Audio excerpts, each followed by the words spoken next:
What up, all you gamers out there? The name's Tekken Heat, and I'm sorry for the absence of yesterday. I had just gotten back from a cruise. I went to the Bahamas on the Royal Caribbean Majesty of the Seas. It was very awesome, very fun. I was very, it was just a very fun experience.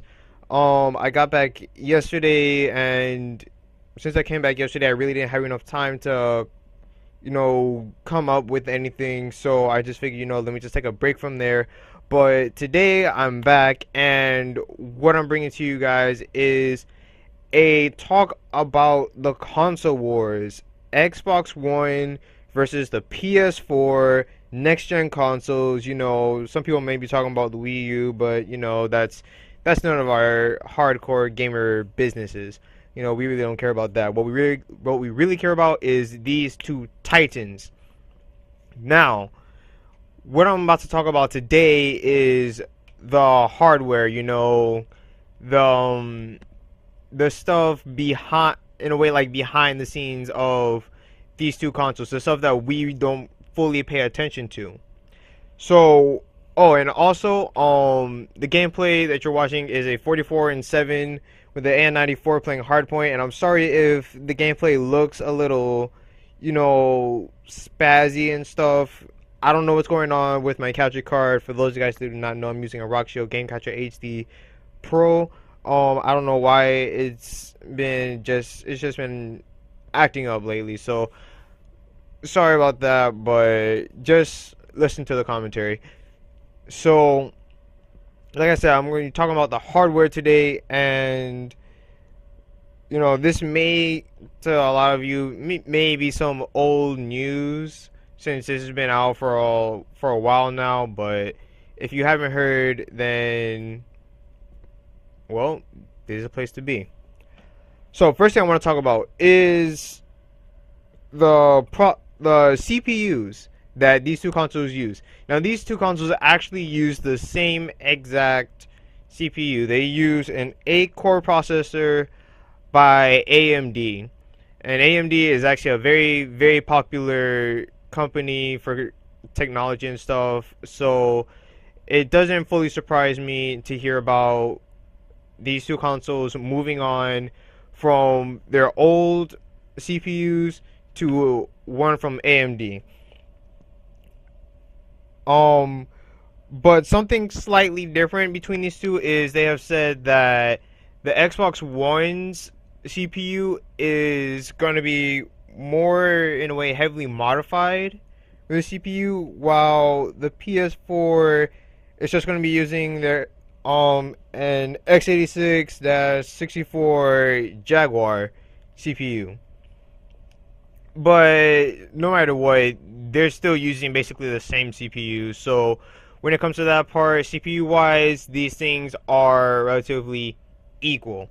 Now with the GPUs, both of these are going the same way by combining their CPU and with their GPU. They're basically going to be, I believe they said, putting the chips on top of another.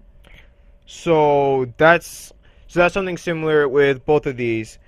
But I believe what they said with PS4s, with theirs is going to be it's basically a semi-custom AMD Radeon GPU that's going to be whipping out 1.8 teraflops. So any tech people, that I'm not sure what that means to you guys, but at least in my eyes, I think that just sounds epic. I don't know, for some reason, like teraflops alone, that just sounds like that just sounds cool.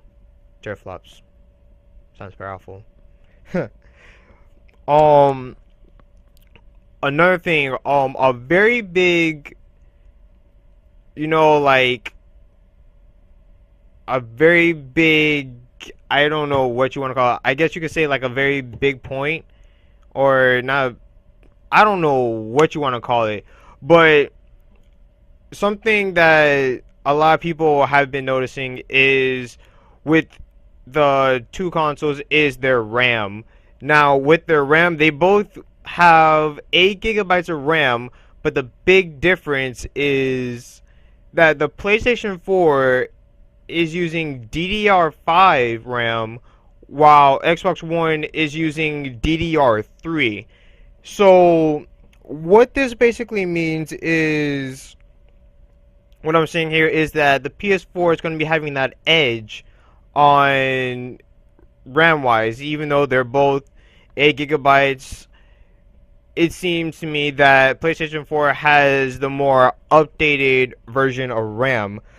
But now, something else that I have actually seen, though, I guess to somewhat balance it out, well, as much as they can, is that they have said that for the PS4, memory-wise, there's going to be 3.5 gigabytes of memory that's going to be put toward the OS, which I cannot fully remember, but I do so believe that's just on how the thing works, like how smoothly everything goes by. That's why I think the OS means. Don't quote me on that, but I'm pretty sure that's what it is, because like how iPhones have their iOS stuff, it's basically like the new change, basically like the new changes.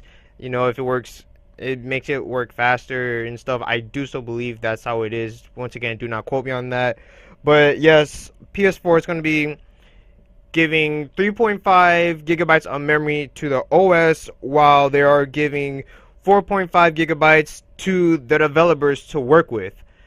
And you guys are probably wondering, you know, what about the rest? Well, actually, no, never. Wait, I just talked gibberish.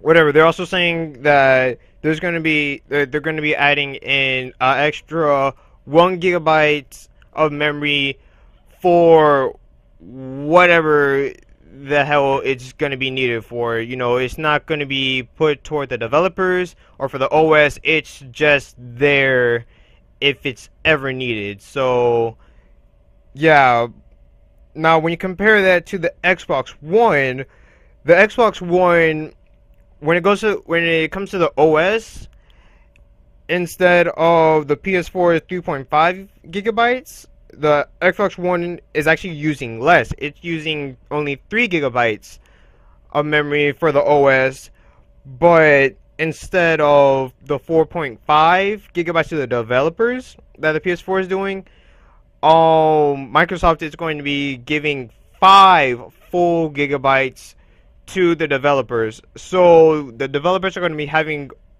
a bit more to work with, and as you can see here in this gameplay, I actually do lag out, but at least when I lag out, it's slightly just before the game ends. So yeah, that happened. That kind of sucks. I freaking hate LagCom and the whole lag thing itself. I don't care. I'm not rambling on about that. But yeah, so far what we've seen here, when you compare the two consoles hardware-wise, there isn't really much, you know, you can't really give it out. You can't really give the trophy of who won the hardware to either of the consoles yet. I do so believe, though, that people are saying that the PlayStation 4 with Sony, that they have slightly edged it out. I think it's mainly because of the 8 gigabytes of DDR5 RAM, because when you compare that to DDR3, you know, obviously one that's more updated, that one's gonna win. So I do still believe that the PS4 just slightly edges it out, just because of that. Because if you look back at the rest, everything else is basically even. There isn't really much, you know, there really isn't much difference. So we're basically going to be playing with, in a way, the same kind of hardware. So yeah, that's been everything. I hope you enjoyed the gameplay, well, at least for what you have been able to see. Once again, my Roxio is bugging out a little. I do not know why. Hopefully it just get fixed later on. But yes, I hope you enjoyed the video. Next week, actually, I'm not really sure what I'm going to be talking about next week. I might be, I actually don't know. Well, actually, I might talk about the controllers and the design of the console itself. So, hope you guys are looking forward to that. Tomorrow, I'm going to be posting the next episode to my zombies gameplay, where I talk about, how I would like to, what are my strategies to surviving the zombie apocalypse. So I've been rambling on for way too long. The gameplay's already been over. Sorry about that. Till next time, this has been your boy Tekken Heat, and I'm out.